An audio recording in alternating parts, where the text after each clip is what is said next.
నమస్కారం ETV news కు స్వాగతం ముఖ్యాంశాలు కాసేపట్లో తెలంగాణ రైతులకు వానాకాలం పంట సాయం నిధులు శిల్పకళా వేదికలో విడుదల చేయనున్న సీఎం తొలి విడత 41 లక్షల మందికి లబ్ధి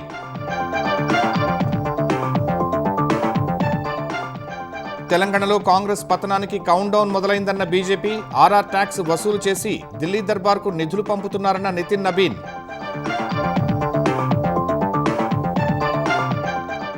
మహిళా పారిశ్రామికవేత్తలను ప్రోత్సహించడంలో ఏపీకి అగ్రస్థానం 99.7% రుణ లక్ష్యాన్ని అందుకున్నట్లు వెల్లడిస్తున్న గణాంకాలు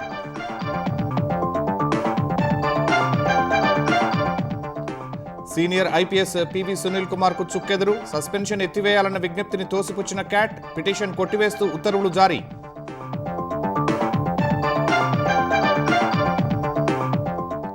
కేబినెట్ పునర్వ్యవస్థీకరణ ఊహాగానాల మధ్య ప్రధాని కీలక సమీక్ష కాసేపట్లో సీనియర్ అధికారులతో సమావేశం కానున్న మోదీ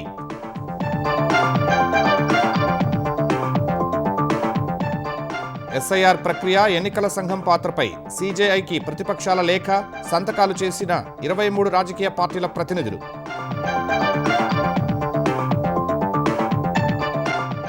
దోహాలో అమెరికా ఇరాన్ చర్చలపై అనిశ్చితి ట్రంప్ ప్రతినిధులతో ప్రత్యక్ష చర్చల్లో పాల్గొనబోమని టెహరాన్ ప్రతినిధులు ప్రకటన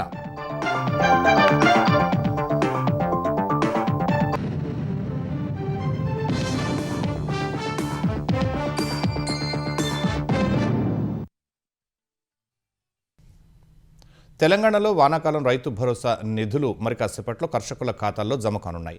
హైదరాబాద్లోని శిల్పకళా వేదిక నుంచి ముఖ్యమంత్రి రేవంత్ రెడ్డి రైతు భరోసా పంపిణీ ప్రారంభించనున్నారు. హైదరాబాద్ సభలో 2500 మందికి పైగా రైతులు పాల్గొంటారని వ్యవసాయ శాఖ మంత్రి తుమ్మల నాగేశ్వరరావు తెలిపారు. తెలంగాణ వ్యాప్తంగా 73,32,000 మంది అన్నదాతల ఖాతాల్లో దశల వారీగా రైతు భరోసా నిధులు జమ చేయనున్నట్లు వ్యవసాయ శాఖ తెలిపింది. తొలి విడతలో 2 ఎకరాల వరకు భూమి ఉన్న 41,37,000 మంది రైతుల ఖాతాల్లో 2,482 కోట్ల రూపాయలు జమ చేయనున్నట్లు వెల్లడించింది. ఎకరం వరకు భూమి ఉన్న 14,65,000 రైతులకు 878 కోట్ల 94 లక్షల రూపాయలు, 2 ఎకరాల వరకు ఉన్న 26,72,000 మంది అన్నదాతలకు 1,603 కోట్ల రూపాయలు విడుదల కానున్నాయి. మిగతా రైతులకు కూడా దశల వారీగా రైతు భరోసా నిధులు జమ చేయనున్నట్లు వ్యవసాయ శాఖ తెలిపింది. కొత్తగా పాస్ పుస్తకాలు వచ్చిన రైతులు జూలై 5 వరకు రైతు భరోసా కోసం దరఖాస్తు చేసుకోవచ్చునని అధికారులు తెలిపారు. తెలంగాణలో కాంగ్రెస్ ప్రభుత్వ పతనానికి కౌంట్ డౌన్ మొదలైందని బీజేపీ జాతీయ అధ్యక్షుడు నితిన్ నబీన్ చెప్పారు. కాంగ్రెస్ రహిత తెలంగాణ కల సాకారం చేసుకోవాలని పార్టీ శ్రేణులకు పిలుపునిచ్చారు.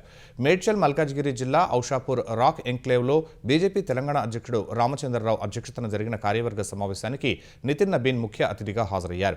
బీఆర్ఎస్ కుటుంబ అవినీతి పార్టీ అని ఆయన విమర్శించారు. కాళేశ్వరం ప్రాజెక్టు పేరుతో పెద్ద ఎత్తున అవినీతికి పాల్పడిందని దుయ్యబట్టారు. తెలంగాణను కాంగ్రెస్ పార్టీకి ఒక ఏటీఎంలా మార్చేశారని నబీన్ ఆగ్రహం व्यक्त చేశారు.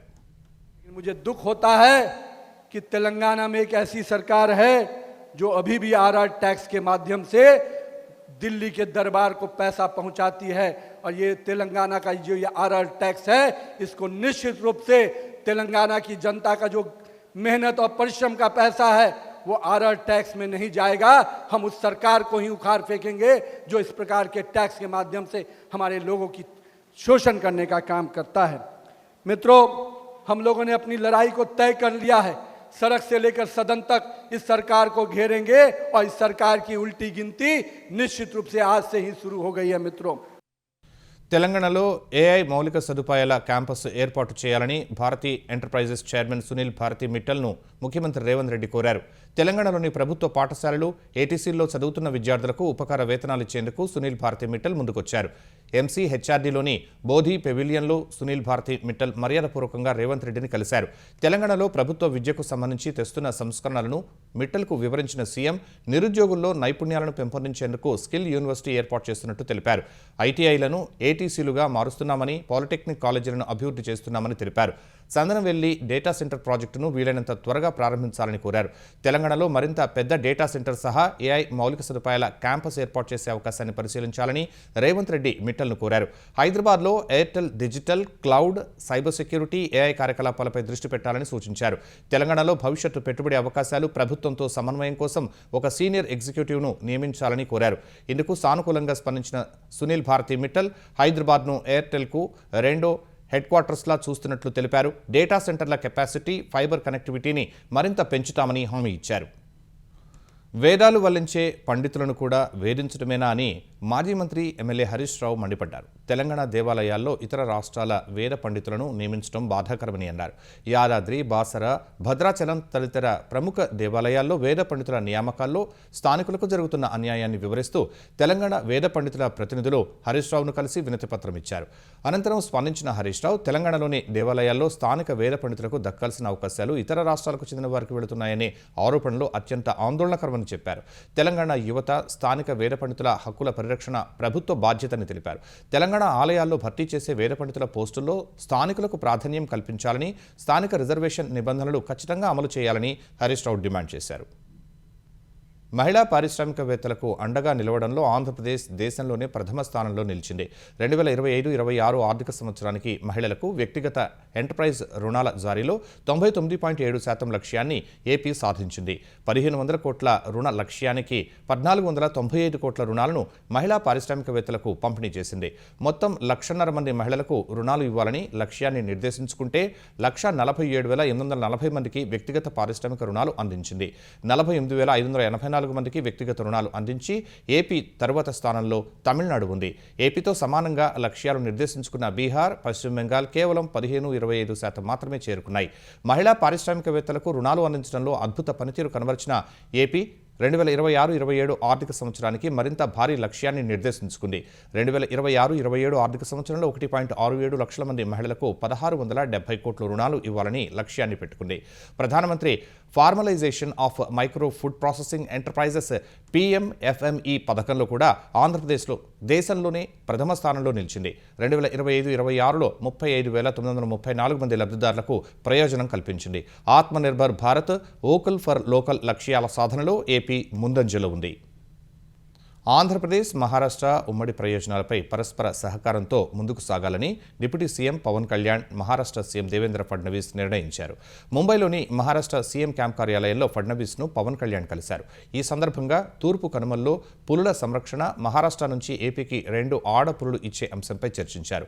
అనంతరం మాట్లాడిన పవన్ కళ్యాణ్, ఆంధ్రప్రదేశ్లోని తూర్పు కనుమల్లో ఆడపులుల సంఖ్య గణనీయంగా తగ్గినందున జన్యుపరమైన సమస్యలు తలెత్తినట్టు చెప్పారు. అందుకే ఆడపులుల సంఖ్య పెంచేందుకు మహారాష్ట్ర ప్రభుత్వ సహకారం తీసుకుంటున్నట్లు తెలిపారు.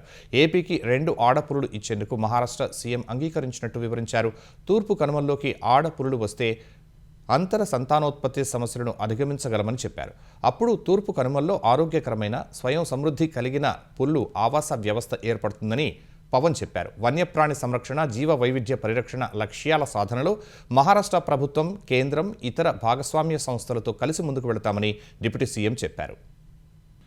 ఆంధ్రప్రదేశ్లో మామిడి రైతులు ఎలాంటి ఆందోళన చెందాల్సిన అవసరం లేదని చిత్తూరు జిల్లా ఇన్ఛార్జి మంత్రి మండిపల్లి రాంప్రసాద్ రెడ్డి తెలిపారు. ప్రస్తుత పరిస్థితుల్లో మామిడి రైతులను ఆదుకునేందుకు కూటమి ప్రభుత్వం కిలోకు ₹4 అదనంగా చెల్లిస్తుందని మంత్రి చెప్పారు. గతేడాది కూడా కిలోకు ₹4 అదనంగా చెల్లించిన విషయాన్ని గుర్తు చేశారు. ఇందుకోసం ప్రభుత్వం మామిడి రైతులకు 190 కోట్లు చెల్లించినట్టు తెలిపారు. ఈసారి పంట దిగుబడి అధికంగా ఉన్నందునే తాత్కాలికంగా కొనుగోళ్లపై ఒత్తిడి ఏర్పడిందని మంత్రి వివరించారు.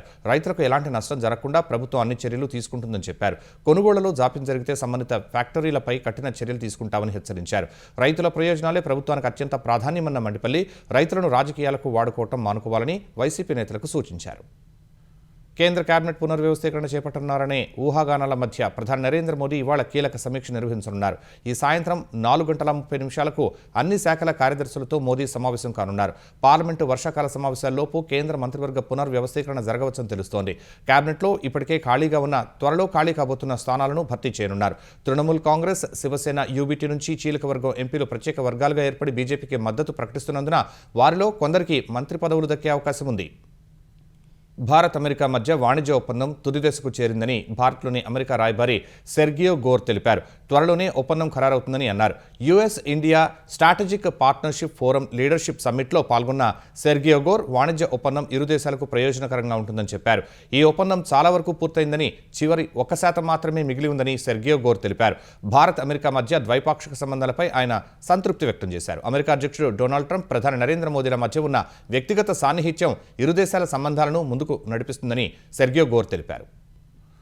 ఆంధ్రప్రదేశ్కు చెందిన సీనియర్ ఐపీఎస్ అధికారి పివి సునీల్ కుమార్కు క్యాట్లో చుక్కెదురైంది. తనపై ఉన్న సస్పెన్షన్ ఎత్తివేయాలని సునీల్ కుమార్ దాఖలు చేసిన పిటిషన్ను క్యాట్ కొట్టివేసింది. అవినీతి ఆరోపణలపై విచారణ నేపథ్యంలో సునీల్ కుమార్ సస్పెన్షన్లో ఉన్నారు. ఇవాళ సెంట్రల్ అడ్మినిస్ట్రేటివ్ ట్రైబ్యునల్ విచారణకు హాజరైన సునీల్ కుమార్ సస్పెన్షన్ రద్దు చేయాలని కోరారు. ఇరుపక్షాల వాదనలు విన్న ట్రైబ్యునల్ ఆయన పిటిషన్ కొట్టివేసింది. సునీల్ కుమార్ పదవీ విరమణ వరకు సస్పెన్షన్లోనే కొనసాగుతారని గతంలోనే ప్రభుత్వం ఉత్తర్వులు ఇచ్చింది. అగ్రిగోల్డ్ బాధితుల దశాబ్దాల నిరీక్షణకు ముగింపు పలికే దిశలో ఏపీ సర్కార్ కీలకమైన అడుగు వేసింది. బాధితులకు సంపూర్ణ న్యాయం చేకూర్చడమే లక్ష్యంగా కేసుల సమగ్ర సమీక్ష కోసం మంత్రివర్గ ఉపసంఘాన్ని ఏర్పాటు చేసింది. కేబినెట్ తీసుకున్న నిర్ణయానికి అనుగుణంగా ఈ సబ్ కమిటీని ఏర్పాటు చేశారు. ఇందులో హోం, పౌర సరఫరాల, వైద్య, ఆరోగ్య, ఆర్థిక, రెవెన్యూ శాఖల మంత్రులను సభ్యులుగా నియమించారు.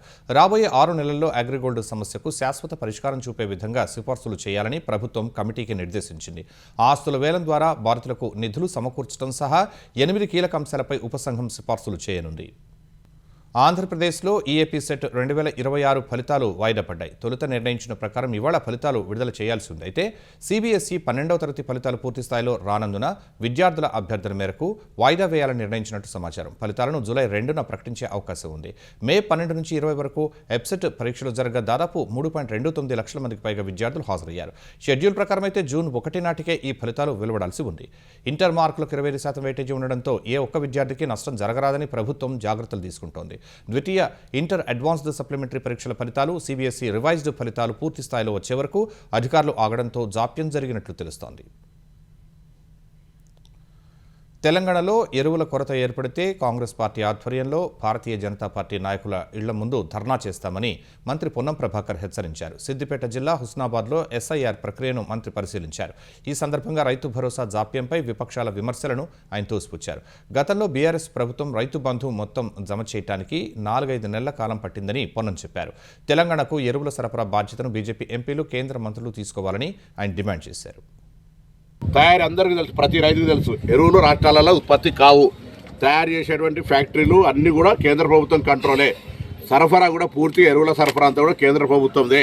కాబట్టి తెలంగాణ రైతుల పట్ల వివక్ష చూపెట్టకుండా, నిధులలో వివక్ష, తెలంగాణ ఏర్పాటు పట్ల అపహాస్యం చేయడము, ఇది అలవాటుగా మారిపోయినటువంటి సందర్భంలో ఎరువులకు ఏమాత్రం ఇబ్బంది కలిగినా భారతీయ జనతా పార్టీ నాయకత్వం ఇళ్ల ముందర ధర్నా చేస్తాం.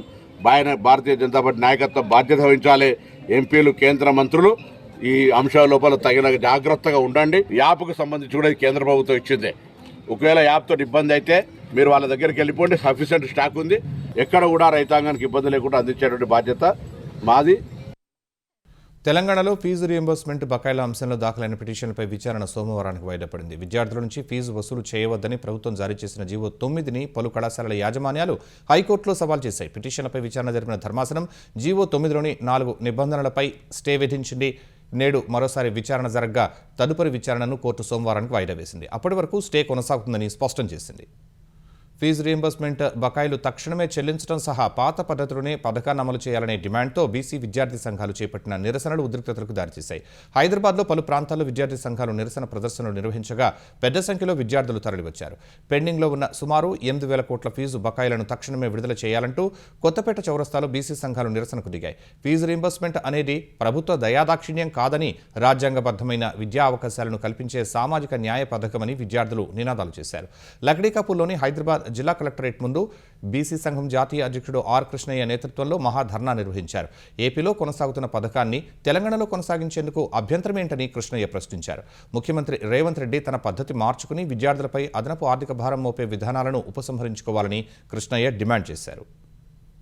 రాష్ట్ర వ్యాప్తంగా ఎరగని రీతి లోపల దాదాపు వేలాది కాలేజీలు బహిష్కరించడం చరిత్రలో మొదటిసారి. ఇప్పటికైనా ముఖ్యమంత్రి రేవంత్ రెడ్డి మేమేం గొంతంగా కోరికలు కొట్టలేము. పాత విధానం ఈ టీము 18 సంవత్సరాలు నడుస్తుంది. దీని లోపల పుల్లలు పెట్టుడేందుకు రాజకీయం అయిపోతుంది కదా. అందుకే పాత పద్ధతి ప్రకారం హైదరాబాద్ సరూర్ నగర్లో రిటైర్డ్ బ్యాంకు ఉద్యోగి ఇంట్లో ఒక్కసారిగా భారీ పేలుడు జరిగి ఇల్లు ధ్వంసమైంది. ఇంటి గోడలు, తలుపులు, కిటికీలు పూర్తిగా దెబ్బతిన్నాయి. ఘటన జరిగినప్పుడు కుటుంబ సభ్యులు ఇంట్లోనే ఉన్నప్పటికీ ఎలాంటి ప్రాణనష్టం జరగలేదు. ఇంట్లోని గ్యాస్ స్టవ్, 3 గ్యాస్ సిలిండర్లు, ఫ్రిడ్జ్, గీజర్, ఇతర ఎలక్ట్రానిక్ పరికరాలను పరిశీలించగా అవన్నీ సురక్షితంగా ఉండడంతో పేలుడు ఎలా జరిగిందో అంతుపట్టకుండా ఉంది. అగ్ని ప్రమాదం జరిగిన ఆనవాళ్లు కూడా కనిపించలేదు. పోలీసులు ఘటనా స్థలానికి చేరుకుని పరిశీలించారు. హైడ్రా సిబ్బంది భారీ శబ్దానికి గల కారణాలను అన్వేషిస్తున్నారు. మేము ముగ్గురం ఇంట్లోనే ఉన్నాము. మా ఆయన అప్పుడే టిఫిన్ తీసుకొని కూరగాయలు తీసుకొని వస్తానని వెళ్ళిండ్రు. నేను అప్పటిదాకా బయట నిలబడి మా ముంగట వాళ్ళతో మాట్లాడుకుంటూ నిలబడ్డా. మళ్ళీ వచ్చి ఇక్కడ సోఫాలో కూర్చున్నా. కూర్చోగానే అప్పుడే పెద్ద బ్లాస్ట్ అయింది. నేను అనుకున్నా ఏమైనా భూకంపం వచ్చిందేమో అనుకున్నా. అంత పొగ, అంత మట్టి అంతా లేచింది. అది చూస్తే ఏంది, మొత్తం డోర్లు గోడలు అన్నీ పడిపోయి ఉన్నాయి. అది సిలిండర్ వేలింది అనుకున్నాను, కానీ సిలిండర్ ఇంటాక్ట్ ఉంది. గోడలు, అంత పెద్ద గోడలు ఎట్లా పడ్డాయో అదే అర్థమవుతలేదు. అదేదో బ్లాస్ట్ లాగా అయిపోయింది. పశ్చిమాసియాలో ఉద్రిక్తతలు నివారించే దిశలో జరుగుతున్న ప్రయత్నాలు ఒక అడుగు ముందుకు 3 అడుగులు వెనక్కి అన్నట్టు సాగుతున్నాయి. ఈ మేరకు ఇవాళ ఖతార్ రాజధాని దోహాలో అమెరికా ఇరాన్ మధ్య జరగాల్సిన చర్చలపై అనిశ్చితి నెలకొంది. దోహాలో చర్చలు జరుగుతాయని అమెరికా ప్రకటించగా ప్రత్యక్ష చర్చలకు తాము సిద్ధంగా లేమని ఇరాన్ తెలిపింది. హర్ముజ్ జలసంధి వ్యవహారంలో గత వారాంతం అమెరికా ఇరాన్ పరస్పరం దాడులు చేసుకున్నాయి. ఈ దాడులతో 4 నెలల యుద్ధం తర్వాత కుదిరిన తాత్కాలిక శాంతి ఒప్పందం అమలుపై నీడలు కమ్ముకున్నాయి. చివరికి ఇరు దేశాలు దాడులను నిలిపివేసి ఖతార్లో చర్చలు జరపాలని నిర్ణయించినట్లు అమెరికా అధ్యక్షుడు డొనాల్డ్ ట్రంప్ ప్రకటించారు. ఈ సమావేశాన్ని ఏర్పాటు చేయాలని ఇరాన్ తమను కోరినట్లు ట్రూత్ సోషల్ ద్వారా ఓ పోస్ట్ చేశారు. ఈ భేటీ కోసం ప్రత్యేక ప్రతినిధి స్టీవ్ విట్కాఫ్, అధ్యక్షుడు ట్రంప్ అల్లుడు జారెడ్ కుష్నర్ ఖతార్ వెళతారని శ్వేత సౌధం మీడియా కార్యదర్శి కరోలిన్ లీవిట్ తెలిపారు. అటు తమ ప్రతినిధి బృందం కూడా ఖతార్ వెళుతున్నట్టు ప్రకటించిన ఇరాన్ అమెరికాతో ఏ స్థాయిలో కూడా సమావేశం కావడానికి సిద్ధంగా లేమని ప్రకటించింది. అమెరికా ప్రతినిధులతో కాకుండా మధ్యంతర ఒప్పంద నిబంధనలపై చర్చించేందుకు తమ ప్రతినిధి బృందాన్ని ఖతార్ పంపుతున్నట్టు ఇరాన్ విదేశాంగ శాఖ తెలిపింది. ఇరు దేశాలు ఖతార్ ద్వారా సందేశాలు మార్చుకునే అవకాశం ఉంది. పాకిస్తాన్ను తిరిగి financial action task force FATF grey లిస్ట్లో చేర్చేందుకు భారత్ ప్రయత్నాలు చేస్తోంది. ఉగ్ర కార్యకలాపాలకు పాకిస్తాన్ సాయం అందిస్తూనే ఉందని ఆరోపిస్తున్న భారత్ అక్టోబర్లో జరిగే FATF ప్లీనరీలో అందుకు సంబంధించిన ఆధారాలు సమర్పించేందుకు సిద్ధమవుతోంది. ప్యారిస్లో జరిగే ప్లీనరీలో ఆపరేషన్ సింధూర్లో మరణించిన ఉగ్రవాదుల అంత్యక్రియలకు పాకిస్తాన్ సీనియర్ మిలిటరీ నిఘా విభాగం అధికారులు హాజరైన వీడియోలను సమర్పించాలని కేంద్రం నిర్ణయించింది. ఈ వీడియోలు ఇప్పటికే సామాజిక మాధ్యమాల్లో వైరలైన విషయాన్ని ప్లీనరీ దృష్టికి తీసుకువెళ్లడం ద్వారా పాక్ను తిరిగి FATF గ్రే లిస్టులో చేర్చేందుకు కేంద్రం పావులు కదుపుతోంది. 2022లో ఓసారి FATF గ్రే లిస్టులోకి దిగజారిన పాక్ 34 అంశాల కార్యాచరణ ప్రణాళికపై సంతృప్తి పరచడం ద్వారా అందులో నుంచి బయటపడింది. మనీ లాండరింగ్, ఉగ్రవాద కార్యకలాపాలకు నిధులు అందకుండా అడ్డుకోవడంలో విఫలమయ్యే దేశాలను FATF గ్రే లిస్టులో ఉంచుతుంది. అలాంటి దేశాలు ప్రపంచ ఆర్థిక సంస్థల నుంచి సాయం పొందడానికి ఇబ్బంది పడాల్సి ఉంటుంది. నౌకా నిర్మాణ రంగంలో చైనా మరో కీలక మైలురాయిని అధిగమించింది. దక్షిణ చైనాలోని గ్వాంగ్డాంగ్లో 10,000 CEU క్లాస్కు చెందిన 3వ భారీ కార్ క్యారియర్ నౌకను విజయవంతంగా డెలివరీ చేసింది. ఈ నౌక గరిష్టంగా 10,800 కార్లను ఒకేసారి తీసుకువెళ్లగలదని అధికారులు తెలిపారు. సాధారణ కార్లనే కాకుండా ఎలక్ట్రిక్ వాహనాలు, హైడ్రోజన్ ఆధారిత కార్లు, భారీ మైనింగ్, రవాణా ట్రక్కులను సులభంగా రవాణా చేయవచ్చని చెప్పారు. ఈ నౌక 230 మీటర్ల పొడవు, 40 మీటర్ల వెడల్పు ఉంది. వాహనాలను సురక్షితంగా సర్దడానికి వీలుగా ఈ నౌకలో మొత్తం 14 అంతస్తులు ఉన్నాయి. ఈ భారీ నౌక LNG సహా సంప్రదాయ ఇంధనంతో పనిచేస్తుంది. దేశ 31వ సైన్యాధిపతిగా జనరల్ ధీరజ్ సేత్ బాధ్యతలు స్వీకరించారు. సాయుధ దళాల్లో 40 ఏళ్లకు పైగా సేవలంచి ఇవాళ పదవీ విరమణ చేసిన జనరల్ ఉపేంద్ర ద్వివేది స్థానంలో ఆయన బాధ్యతలు చేపట్టారు. ఖడక్వాస్లాలోని నేషనల్ డిఫెన్స్ అకాడమీ పూర్వ విద్యార్థి అయిన జనరల్ సేత్ డిసెంబర్ 1986 ఏడాది ఆర్మ్డ్ కార్ప్స్లో చేరారు. ఇప్పటివరకు ఉప సైన్యాధిపతిగా సేవలందించిన ఆయన జైపూర్ కేంద్రంగా ఉన్న సౌత్ వెస్టర్న్ కమాండ్, సదరన్ కమాండ్ల జనరల్ ఆఫీసర్ కమాండింగ్ ఇన్ చీఫ్గా పనిచేశారు. పశ్చిమ సరిహద్దులోని 2 ఆపరేషనల్ కమాండ్లకు నాయకత్వం వహించిన అరుదైన ఘనతను జనరల్ ధీరజ్ సేత్ సొంతం చేసుకున్నారు. SIR ప్రక్రియ, ఎన్నికల సంఘం పాత్ర తదితర అంశాలపై 23 రాజకీయ పార్టీలు ఒక స్వతంత్ర ఎంపీ సుప్రీంకోర్టు ప్రధాన న్యాయమూర్తి సూర్యకాంత్కు సంయుక్త లేఖ రాశారు. ఇదే విషయాన్ని కాంగ్రెస్ ప్రధాన కార్యదర్శి జయరాం రమేష్ సామాజిక మాధ్యమం Xలో పోస్ట్ చేశారు. ప్రతిపక్ష పార్టీలు సంఘీభావం, ఐక్యత, ప్రతిఘటన అనే నినాదంతో దృఢంగా ఉన్నాయని పేర్కొన్నారు. ఈ నెల 8న ఢిల్లీలో జరిగిన ఇండియా కూటమి భేటీలో తీసుకున్న నిర్ణయం మేరకు SIR, ఇతర ఎన్నికల అంశాలపై సుప్రీంకోర్టు CJIకి సంయుక్త లేఖ రాసినట్లు జయరాం రమేష్ తెలిపారు. ఆ లేఖపై 23 రాజకీయ పార్టీల ప్రతినిధులతో పాటు స్వతంత్ర ఎంపీ కపిల్ సిబల్ కూడా సంతకం చేసినట్లు చెప్పారు. ఢిల్లీ భేటీకి దూరంగా ఉన్న ఆప్, DMKలు కూడా లేఖపై సంతకాలు చేశాయని TMC నేత డెరెక్ ఓబ్రైన్ తెలిపారు. ఎన్నికల సంఘం పాత్రపై లేఖలో ప్రస్తావించినట్లు ఇండియా కూటమి వర్గాలు తెలిపాయి. SIR ప్రక్రియపై కాంగ్రెస్, ఇతర ప్రతిపక్షాలు ఎన్నికల సంఘాన్ని ప్రశ్నిస్తున్నాయి. తమిళనాడు రవాణా రంగంలో సరికొత్త మార్పుకి ముఖ్యమంత్రి విజయ్ శ్రీకారం చుట్టారు. ప్రయాణికుల సౌకర్యార్థం ఇకపై ప్రభుత్వం కేవలం ఏసీ బస్సులను మాత్రమే కొనుగోలు చేస్తుందని ప్రకటించారు. సేలంలో నిర్వహించిన ఓ అధికార కార్యక్రమంలో పాల్గొన్న తమిళనాడు రవాణా శాఖ మంత్రి పార్థిబన్ ఈ విషయాన్ని వెల్లడించారు. ప్రజలు సుదీర్ఘ దూరాలకైనా సరే ఎంతో హాయిగా సౌకర్యవంతంగా ప్రయాణించాలన్నదే సీఎం విజయ్ ఆకాంక్ష అని మంత్రి చెప్పారు. ఇకపై తమిళనాడులో సీఎం ఎలా సౌకర్యంగా ప్రయాణిస్తారో ప్రజలు కూడా అంతే సౌకర్యవంతమైన ప్రయాణం చేస్తారని చెప్పారు. ఏ ఒక్క ప్రాంతం కూడా రవాణా సౌకర్యానికి దూరం కారాదన్నదే తమ ప్రభుత్వ లక్ష్యమని మంత్రి తెలిపారు. భవిష్యత్తులో రాబోయే కొత్త బస్సులన్నీ అత్యాధునిక వసతులు, ఏసీ సదుపాయంతో ఉంటాయని మంత్రి పార్థిబన్ స్పష్టం చేశారు. రాజస్థాన్లో పెద్ద ప్రమాదం తప్పింది. అగ్ని ప్రమాద ఘటన నుంచి 10 మంది ప్లే స్కూల్ విద్యార్థులు సురక్షితంగా బయటపడ్డారు. జుంజును జిల్లాలో 10 మంది చిన్నారులను తీసుకువెళ్తున్న స్కూల్ వ్యాన్లో ఒక్కసారి పొగలు, మంటలు వచ్చాయి. ఈ విషయం గ్రహించిన డ్రైవర్ చాకచక్యంతో వెంటనే వ్యాన్ను రోడ్డు పక్కన ఆపారు. మంటలు విస్తరించకముందే విద్యార్థులను సురక్షితంగా దింపేశారు. తర్వాత కొన్ని నిమిషాల్లోనే వ్యాన్ మొత్తం మంటల్లో దగ్ధమైంది. డ్రైవర్ ఏమాత్రం అజాగ్రత్తగా ఉన్నా పెద్ద ప్రమాదం జరిగుండేదని స్థానికులు తెలిపారు. ఈ సమాచారం అందుకున్న వెంటనే అగ్నిమాపక యంత్రాలు అక్కడకు చేరుకుని మంటలను అదుపు చేశాయి. బీహార్లో స్పైస్ జెట్ విమానానికి త్రుటిలో ప్రమాదం తప్పింది. ముంబై నుంచి దర్భంగాకు వచ్చిన ఈ విమానం రన్వేపై దిగుతూ ఉండగా ఒక్కసారిగా టైర్ పేలింది. వెంటనే అప్రమత్తమైన పైలట్లు విమానాన్ని సురక్షితంగా ల్యాండ్ చేశారు. విమానం ఒక్కసారిగా కురుపులకు గురై ప్రయాణికులు తీవ్ర భయాందోళనకు గురయ్యారు. ఈ సమయానికి మొత్తం 150 మంది ప్రయాణికులు విమానంలో ఉన్నట్టు విమానాశ్రయ అధికారులు తెలిపారు. ఇదే ఎయిర్పోర్ట్లో ఆకాశ ఎయిర్ విమానంలో కూడా సాంకేతిక సమస్యలు తలెత్తాయి. ఈ ఘటనల కారణంగా దర్భంగా విమానాశ్రయంలో విమానాల రాకపోకలకు అంతరాయం ఏర్పడింది. పశ్చిమ బెంగాల్ పూర్వ మేదినీపూర్ జిల్లాలోని హల్దియా పెట్రోకెమికల్ లిమిటెడ్కు చెందిన పైప్ లైన్లో భారీ అగ్ని ప్రమాదం జరిగింది. నాఫ్తా సరఫరాకు వాడే ఈ లైన్లో తెల్లవారుజామున 2 గంటల 45 నిమిషాల సమయంలో మంటలు చెలరేగాయి. వేగంగా ఇతర ప్రాంతాలకు వ్యాపించాయి. ఈ ప్రమాదంలో 20 మందికి పైగా కార్మికులు గాయపడగా వారిలో కొందరి పరిస్థితి విషమంగా ఉన్నట్లు వైద్యులు తెలిపారు.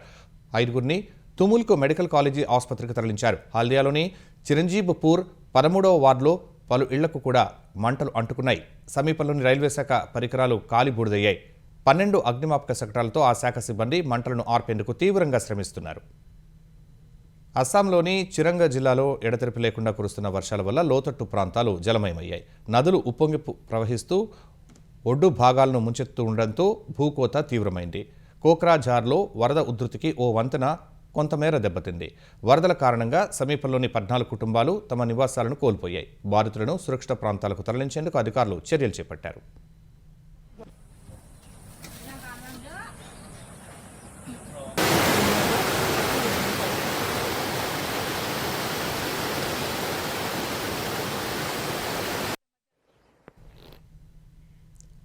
వాట్సాప్ వినియోగదారుల కోసం టెక్ సంస్థ మెటా మరో కొత్త ఫీచర్ను అందుబాటులోకి తెచ్చింది. వాట్సాప్ వినియోగదారుల గోప్యతను కాపాడేందుకు కొత్తగా యూజర్ నేమ్ను అందుబాటులోకి తెచ్చింది. ఈ ఫీచర్తో ఫోన్ నెంబర్ను ఎవరికి ఇవ్వకుండానే యూజర్ నేమ్తో చాట్ చేసే అవకాశాన్ని కల్పించింది. ఈ ఏడాది చివరి నాటికి కొత్త ఫీచర్ పూర్తి స్థాయిలో అందుబాటులోకి తెస్తామని మెటా ఓ ప్రకటనలో తెలిపింది. యూజర్ నేమ్లను రిజర్వ్ చేసుకునే ఆప్షన్ను ప్రారంభించింది.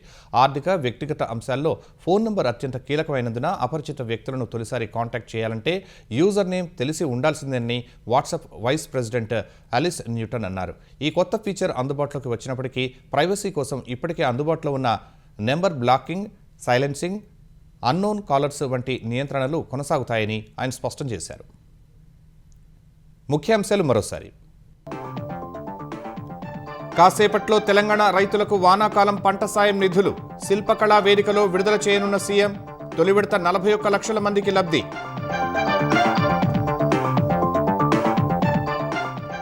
తెలంగాణలో కాంగ్రెస్ పతనానికి కౌంట్ డౌన్ మొదలైందన్న బీజేపీ. ఆర్ఆర్ ట్యాక్స్ వసూలు చేసి ఢిల్లీ దర్బార్కు నిధులు పంపుతున్నారన్న Nitin Nabin.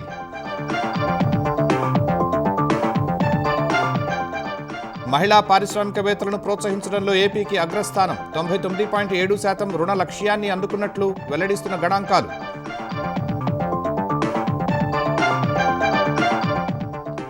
Senior IPS PV Sunil కుమార్కు చుక్కెదురు. సస్పెన్షన్ ఎత్తివేయాలన్న విజ్ఞప్తిని తోసిపుచ్చిన క్యాట్. పిటిషన్ కొట్టివేస్తూ ఉత్తర్వులు జారీ.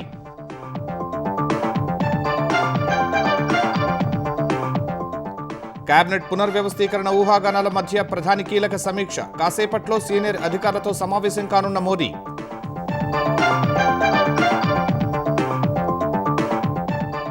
ఎస్ఐఆర్ ప్రక్రియ, ఎన్నికల సంఘం పాత్రపై సీజేఐకి ప్రతిపక్షాల లేఖ. సంతకాలు చేసిన 23 రాజకీయ పార్టీల ప్రతినిధులు.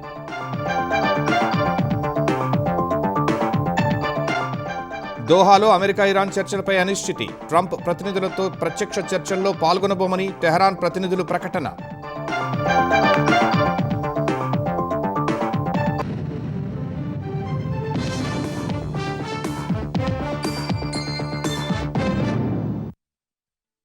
ఈటీవీ న్యూస్ సమాప్తం. నమస్కారం.